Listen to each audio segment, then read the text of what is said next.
As a Crystal Palace fan, I've been putting off making this video because I've been torn. I've been in two minds. The Palace side of me is saying, look, Pete, you can't say good things about Brighton. Brighton and Hove Albion are your biggest rivals. You can't be saying good things about them. People are going to slag you off. What's happening here? Whereas the football writer and content creator side of me is saying, look, Pete, just do it. Get on with it. Because Brighton and Hove Albion are basically the blueprint for forward-thinking football teams. Hello everyone, welcome to the channel and a video looking at Brighton and Hove Albion and how I believe they could be the blueprint for success for teams who have ambition, want to grow, want to be the best they possibly can and are forward thinking. You could look at what Brighton have done, the way the club's run, the success they've had on the pitch and follow that model and teams could be a success or have at least similar success to what Brighton have had. As I said in the intro, as a Palace fan, this has been a very difficult decision for me to record this video. There are probably going to be fellow Palace fans who are slagging me off, saying, what are you doing? You can't be a proper Palace fan if you're going to praise Brighton. But I praise football. I praise good football. If something's going right for a club, no matter who they are, where they play, what they're doing, if they're doing something right, I'm going to talk about it. So, I'm going to talk about it in this video.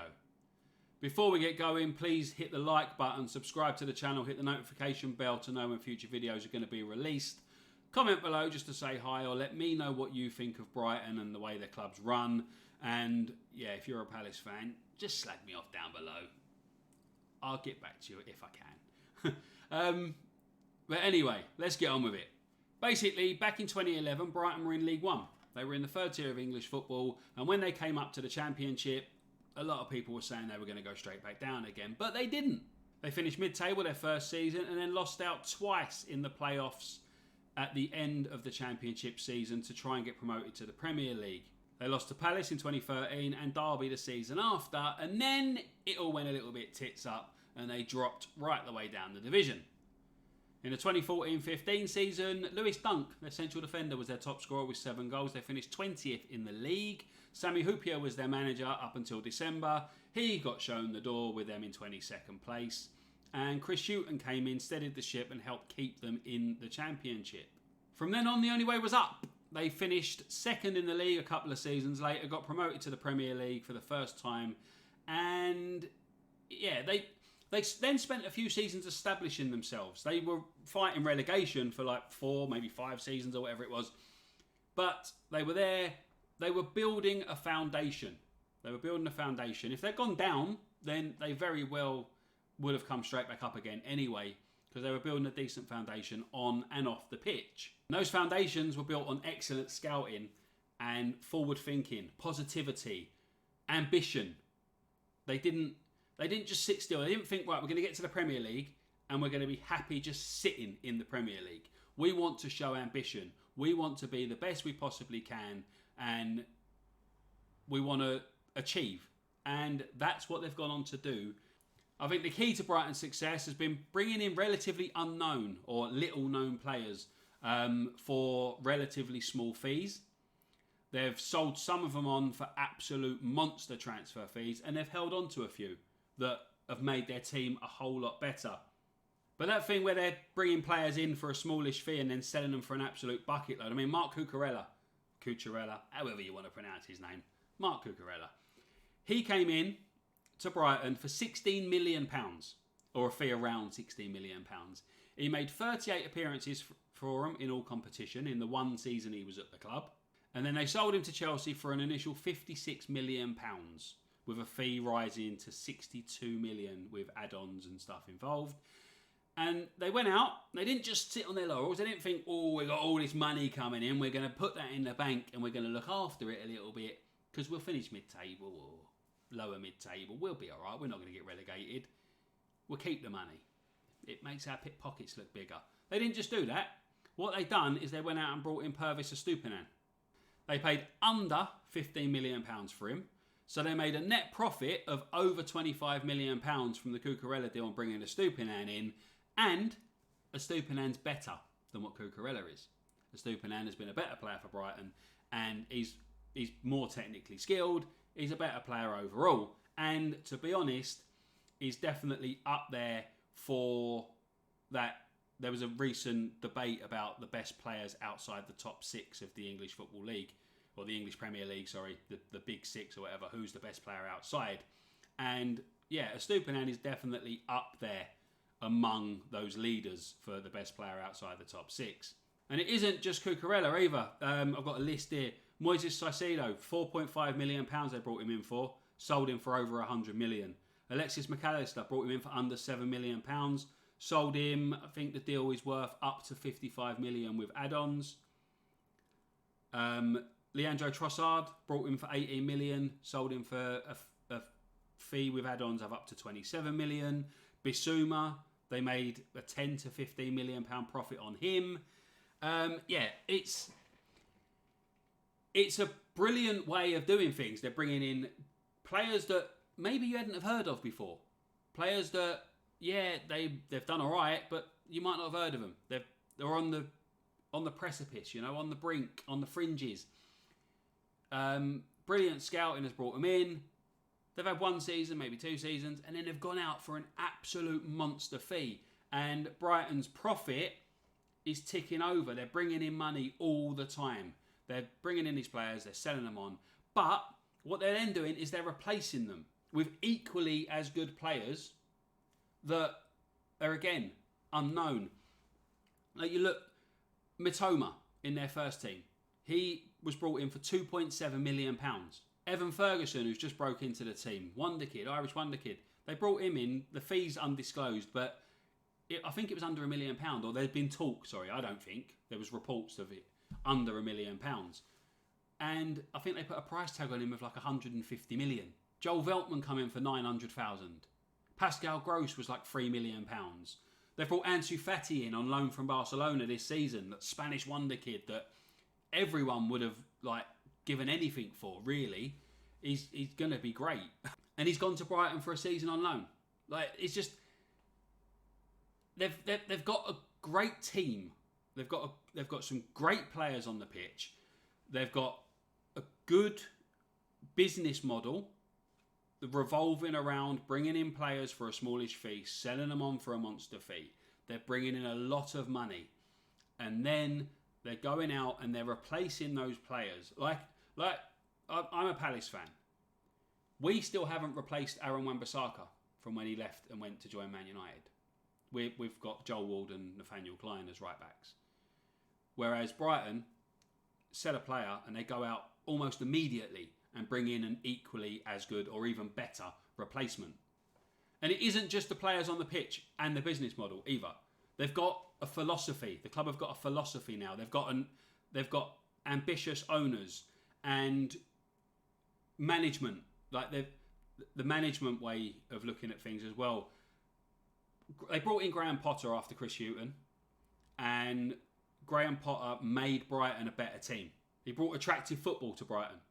He's got a great tactical mind. Yeah, he failed at Chelsea, but everyone would fail at Chelsea. At Brighton, it was different. He done really, really well. He's got a good tactical mind. He builds his style of play around movement, fluidity, flexibility, pressing, good passing, progressive attacks, having adaptability. He put all that together in the team. He got the players in the Brighton side to play the way he wanted them to play, and he made them a better team. And then he left. In, I think it was September 2022, something like that. He left. He went to Chelsea, where he completely fucked it up and had a disastrous time. But he went to Chelsea. He left a big hole at Brighton, and a lot of people said that Brighton would now fall off a cliff. Potter had taken them to the top half of the table, and a lot of people were saying Brighton will now drop down the league and probably get relegated within a couple of seasons. To be honest, and if you're a Brighton fan watching this, as I've already said, and you know I'm a Palace fan, I was kind of hoping that would happen, and it didn't. Because they brought in a manager that's even better, or a head coach, or whatever you want to call him, even better than Graham Potter, in Roberto De Zerbi. As I've mentioned before, philosophy. Brighton have got a philosophy. They want their manager to have a certain style of play, and De Zerbi's tactical approach and style of play and style of management is very, very similar to Graham Potter's, but he's made a few little tweaks to Brighton's style of play that have made them an even better team. Like, they played possession football before, but De Zerbi demands domination. He wants full control. He wants constant pressing. He wants the Brighton players to have the ball, keep the ball. Don't panic. He doesn't want them to go long. He don't want it hoofed away. The defenders ain't allowed to panic. If you've got an attacker running at you, keep hold of the ball. Look for a short pass. Look for that. Look to keep possession. Don't just hoof it into the stands. Don't just hoof it long and give possession away. He demands control. He demands domination. But he's also given the Brighton players more creativity, more freedom, more fluidity. You know, he wants them to move about.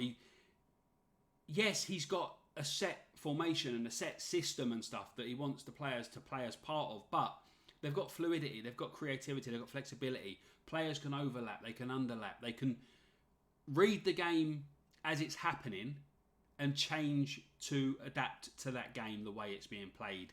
Whereas some teams will just stick to their rigid formation, their rigid style, even if the game is going away from them, you know? Whereas Brighton don't. They play quite an attractive style of play, and it's a very forward-thinking style that has brought them success. And last season, they finished 6th. They qualified for Europe for the first time in the club's history, and, like, yeah, as a Palace fan, it's very, very difficult to say well done. But as a neutral, if you were a neutral football fan, you'd have to look at Brighton and admire everything they've done, because they've built on it. They've built on it season after season after season. Every season they've stayed in the Premier League, they've built a little bit more towards that foundation. A little bit more towards that foundation. A little bit more. And it's like putting the building blocks into place. They've built the foundation when they came into the Premier League. They've put the building blocks into place to try and build something that is sustainable and that brings them success. And the fact that they found out who they will play in Europe last week, or the week before, whatever it was, I think it was last week, the draw. That is something for the Brighton fans to look at and think a club has built on that potential and that business model that has worked. And to be honest, that doesn't seem like they've reached where they want to be yet either. I think the limit of the club's ambition hasn't been reached yet. It's like well up there sort of thing. You have to admire the business model they've put in place. You have to admire the ambition that they've got, the forward thinking that they've got, and the fact that they've stuck to that. They know the style of manager they want to bring in. They know the style of play they want the team to play. And like I said, the business model with bringing players in on the cheap and selling them for a bucket load has paid dividends, and they're in Europe. And this season, they're doing well again. They beat Newcastle in their last game. And yeah, they look a very good team again this season, and you wouldn't bet against them finishing top 6. Personally, I think top 8, but you wouldn't bet against them finishing top 6 or even challenging for top 4, because they've got a very, very good team in place. And yeah, as much as it pains me to say, Brighton are doing very, very well. And clubs that have got forward thinking, or if they want to be forward thinking, clubs that have a little bit of ambition, look at the Brighton blueprint and see if you can follow it, because it's worked for them. It could work for you. But that's that for this video. I'm going to go and take a shower and wash off all of the praising Brighton that I've done and get back to doing something about Palace in the near future. Anyway, thank you very, very much for watching. I hope you enjoyed this video. Please do hit the like button if you did, and join me again sometime soon. But for now, bye-bye.